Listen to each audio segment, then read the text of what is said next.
ఇంత బతుకు బతికి ఇంటి వెనకాల దాక్కున్నాడట. అలా ఉంది వైసీపీ నేత మాజీ స్పీకర్ తమ్మినేని సీతారాం పరిస్థితి. ప్రస్తుతం తమ్మినేని సీతారాం, ఆయన సతీమణి వాణి గారు, ఆయన కుమారుడు నాగు, వీళ్ళంతా పరారీలో ఉన్నారట. ఏంటండి దుస్థితి? అనేక మార్లు ఎమ్మెల్యేగా, మాజీ మంత్రిగా, స్పీకర్ గా, అంటే రాష్ట్ర రాజకీయాల్లో ముఖ్యమంత్రి పదవి తప్ప అన్ని రకాల కీలక పదవులు అనుభవించిన వ్యక్తి తమ్మినేని సీతారాం. తెలుగుదేశం పార్టీ నుంచి పదవులు అనుభవించాడు, వైఎస్ఆర్ కాంగ్రెస్ పార్టీ నుంచి పదవులు అనుభవించాడు. ఇలా అలాంటి వ్యక్తి పరారీలో ఉన్నాడు అని వార్తలు ఇవాళ పేపర్లో రావటం అంటే, అది కూడా కుటుంబంతో సహా పరారయ్యాడు అని వార్తలు రావటం అంటే ఎంత నామోషి, ఎంత పరువు తక్కువతనం. అందుకే నేను ఆ పదం వాడాను, ఇంత బతుకు బతికి ఇంటి వెనకాల దాక్కున్నాడట అని. ఇతను మాత్రమే కాదు, గతంలో ఒక వైసీపీ నాయకుడు, మాజీ మంత్రి కాకాని గోవర్ధన్ రెడ్డి గురించి మనం ఒక వార్త చదివేవాళ్ళం. ఆయన గురించి ఉన్న వార్త ఏంటంటే, ఆయన కూడా ఆయన మీద కొన్ని కేసులు నమోదైనప్పుడు పరారీలో ఉన్నాడు. ఎంత దారుణమైనటువంటి జీవితాన్ని ఆ రోజుల్లో ఆయన గడిపాడు అంటే ఒక ఎగ్జాంపుల్ ఏంటంటే, మనం విన్న వార్త, అతను తన కారు వదిలేసి, తన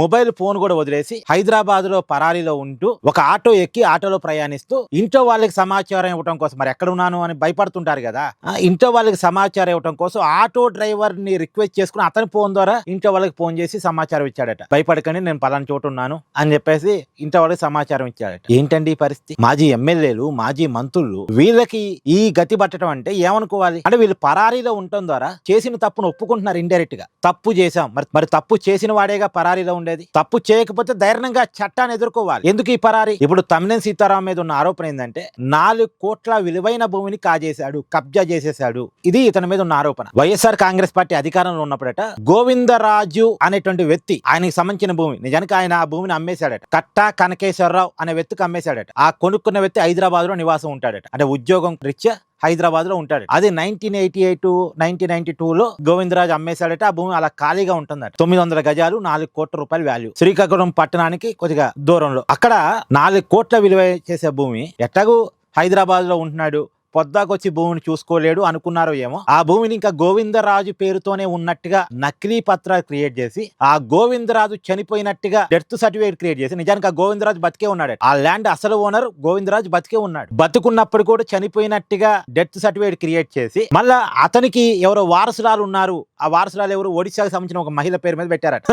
ఇతను చనిపోయాడట, ఇతనికి ఎవరో వారసులు ఉన్నట్టుగా క్రియేట్ చేశారు, వీళ్ళే క్రియేట్ చేశారు. ఒడిశాకు చెందినటువంటి ఒక మహిళ ఈ గోవిందరాజుకి వారసురాలు అని చెప్పేసి ఆమె పేరుతో భూమిని రాపిచ్చేసి, మళ్ళీ ఆమె నుంచి వీళ్ళ పేరు మీదకి తమ్మినేని సీతారాం కొడుకు పేరు నాగు పేరు మీదకి ఎక్కిచ్చేశారట. ఏంటండి దారుణం? బతుకున్న వ్యక్తిని చంపేశారు, సంబంధం లేని వ్యక్తిని వారసురాలిగా వీళ్ళే క్రియేట్ చేశారు, భూమిని వీళ్ళ పేరు మీదకి రాపించుకున్నారు. ఎంత దారుణం అండి. సరే, ఇంకో మీకు ఇలాంటి ఉదాహరణ ఒకటి గుర్తు చేస్తా. కొడాలి నాని విషయం మీకు గుర్తుందిగా. మట్టి తవ్వకాల విషయంలో సహజంగా ఏ ఊళ్ళో మట్టి తవ్వకాలు జరిగితే ఆ ఊరు వాళ్ళకే ఆ కాంట్రాక్ట్ పోవాలి. కానీ ఆ ఊరు వాళ్ళ పేరుతోనే కాంట్రాక్ట్ చేసి, వాళ్ళ పేరుతోనే బ్యాంక్ అకౌంట్ తీసుకొని కాంట్రాక్ట్ కొడాలి నాని మనుషులు చేశారు. అంటే నిజానికి ఆ ఊరు వాళ్ళ పేరుతో టెండర్ ఉంటుంది, కానీ వాళ్ళకి తెలియదు. వాళ్ళ పేరుతో బ్యాంక్ అకౌంట్స్ ఉంటాయి, కానీ వాళ్ళకి తెలియదు. వాళ్ళ పేరుతో పనిచేసేది, వాళ్ళ బ్యాంక్ అకౌంట్స్ అన్ని వాడుకునేది కొడాలి నాని మనిషి. కోట్ల రూపాయల లావాదేవీలు జరిగినాయి. పాపం అసలు వాళ్ళకి తెలియదు. పైగా ఏదో ఒక రోజు ఐటీ నోటీసులు వస్తాయిగా, ఇగో నీ బ్యాంక్ అకౌంట్స్ లో కోట్ల రూపాయల లావాదేవీలు జరిగాయి, మరి నువ్వు ఐటీ పన్ను కట్టాలని చెప్పేసి ఐటీ వాళ్ళు నోటీసులు ఇస్తారుగా.